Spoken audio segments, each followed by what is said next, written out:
Why did Jungkook cry in front of the man he's always looked up to? What pain was Taehyung hiding behind that weak smile? And what secret did the hospital staff try to keep from the public as the BTS star lay fragile and silent? This is not just a health scare. It's an emotional storm that even the strongest brotherhood in music history wasn't ready for. The sterile white walls of the hospital couldn't hide the chaos inside Taehyung's heart. Nor could it silence the cries that he tried so hard to keep behind sealed lips. On a quiet Tuesday morning in Seoul, the world woke up to whispers that something wasn't right. The news broke in fragmented clues. An anonymous hospital worker posted a cryptic message. "We are doing everything we can for him. He's in pain," he cried. That was enough. Armies worldwide went into meltdown. The name Taehyung trended in over 30 countries within minutes. But what nobody knew yet, what hadn't yet reached the timelines and the headlines, was that the pain wasn't just physical. It was something deeper.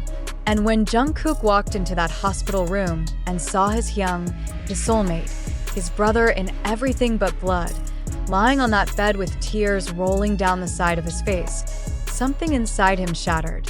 This wasn't how it was supposed to go. Wasn't this the triumphant return? Weren't they supposed to celebrate?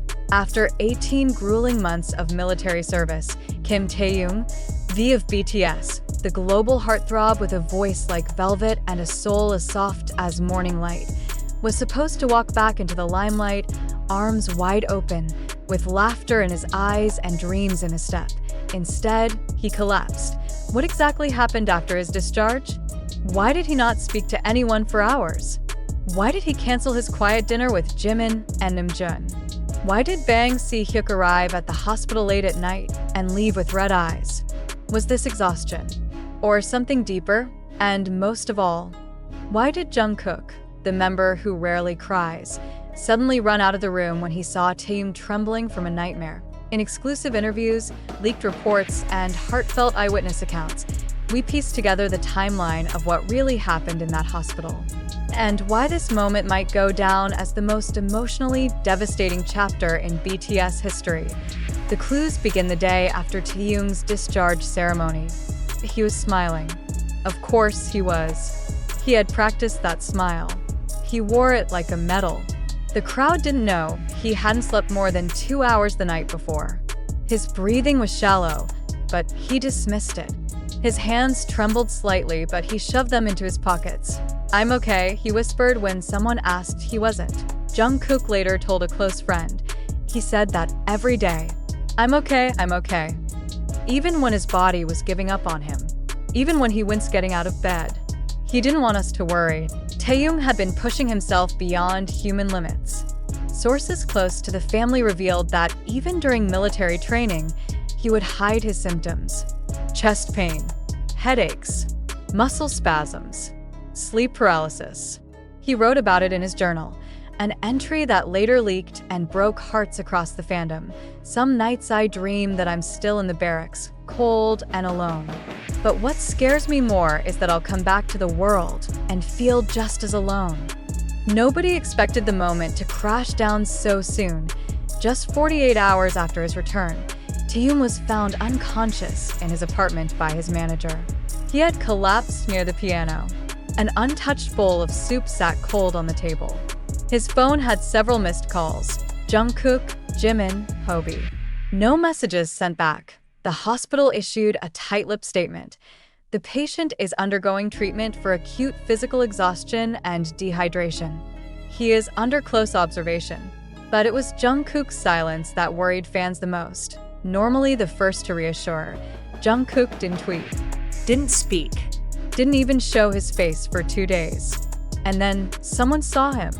A nurse. She recognized him immediately. Mask on, hoodie over his head, but those eyes swollen from crying. "He didn't say a word when he saw Taehyung," she said anonymously. "He just sat next to him, held his hand and looked down, like he was praying, like he was begging for him to wake up." But Taehyung was awake. He just didn't have the strength to speak. What happened in that room will haunt fans for years. And the truth, what really broke Jungkook, was not just the sight of Taehyung hooked to 4 drips. It was the sound of his voice when it finally came back. "Don't let them see me like this," Taehyung whispered. "Please. Don't let ARMY see me cry." That was when Jungkook lost it. He buried his face into Taehyung's shoulder and sobbed. A deep, broken sob that hadn't been heard since the day BTS nearly disbanded.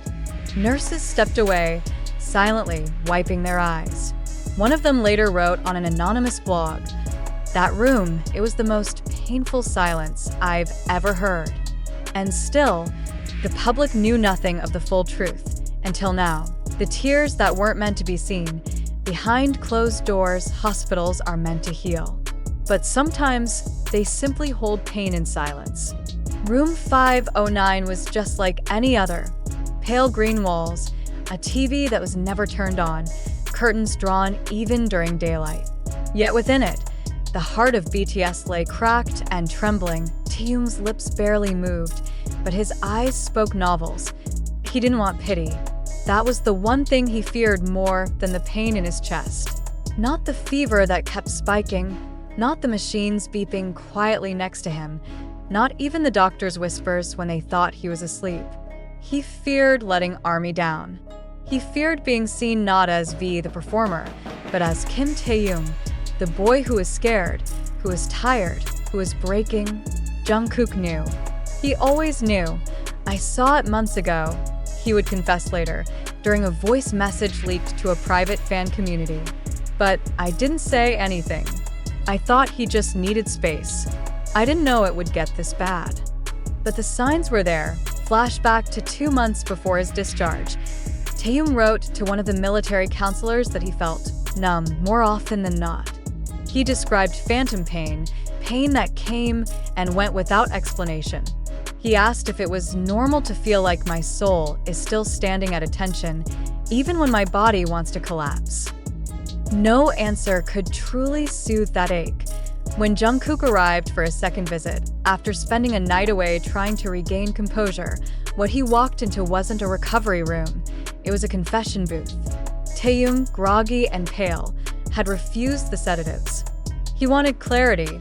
Even if it hurt, his voice was rough. But his words were clear. "Why did I feel like a stranger in my own body, Guk?" he asked. "Why does it feel like I came back, but left parts of myself behind?" Jungkook didn't answer. Instead, he stood silently beside him, holding his hand again. But this time, he didn't try to be strong. His eyes filled up, slowly, until it spilled. He didn't care anymore if people SAW. It wasn't just the physical toll that crushed Jungkook. It was watching the most emotionally resilient member of BTS begin to question his own identity. The man who once joked about everything now barely blinked when a tear escaped. Taehyung didn't hide it anymore, and that's when the letters began arriving. Thousands. Hospital staff were stunned. Bags and boxes from all over the world. Indonesia, Brazil, Egypt, Finland. Every envelope addressed to Kim Taehyung, Seoul. ARMY had found a way to say, "You are not alone." Jungkook read some of them aloud to him. "Taehyung Appa, you are my light when my world is dark. You are strong for us. Let us be strong for you now." Even in pain, Taehyung smiled faintly at a message from a 6-year-old fan in Canada. "I drew a picture of your smile, so you don't forget it." The letters made him cry, but the smile, it was the first genuine one in days.